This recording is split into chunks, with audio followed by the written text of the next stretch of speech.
To begin with, so complex adaptive systems theory is the basis of the Cynefin framework.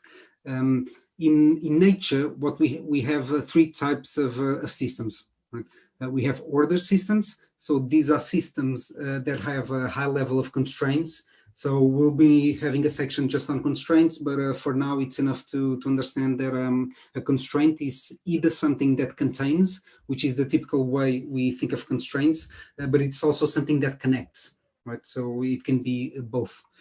An ordered system is something that is predictable. So we know what's going to happen, and there's a clear relationship between cause and effect. And because it's ordered, it's very attractive for us humans, and we often take it to excess because it's so attractive to us. But the cost of achieving this order is massive. So think of all the things that we put on checklists in security and how well that's going for us, right? So do people actually pay attention? The heuristic here is that when we over-constrain a system that is not naturally constrainable, we get breakdown, right? And that's a lot of what happens with us in cybersecurity, I think. So think of expense systems, for instance, or even our compliance checklists.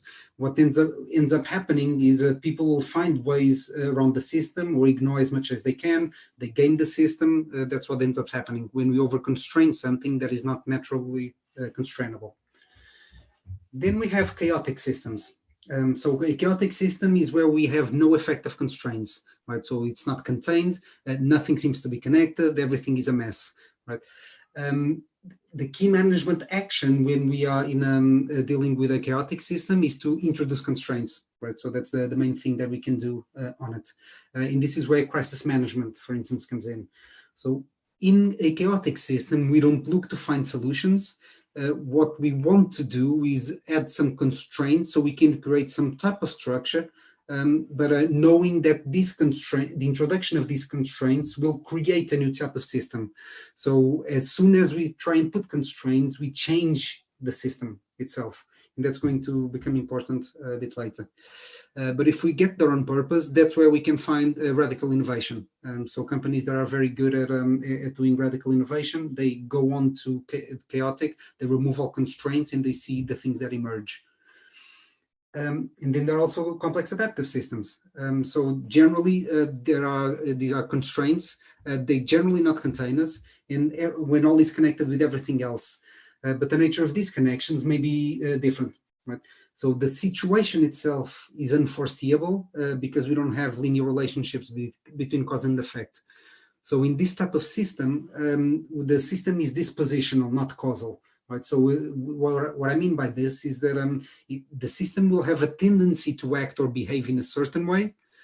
So when we do interventions, we can't be certain of its outcomes. Or we can't clearly associate, I've done this, so I got that, right? So that's not how a complex adaptive system works. So we can't predict it. But if we do have real-time access to data from it, so if we've got effective feedback loops, I can control things which cause effects on it. So in complexity, we call them modulators. So I know that I do things and things happen to the system itself.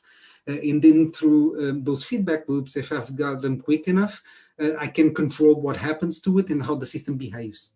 Right? So cybersecurity itself is a complex adaptive system. Organizations are complex adaptive systems.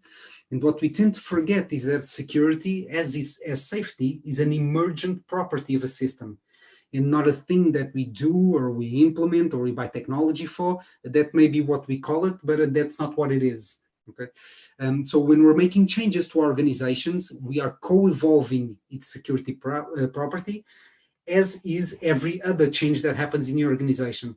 So the idea of governance changes, of process changes, of all those other things, they change how our organizations behave. Right? And these are the three types of systems in nature.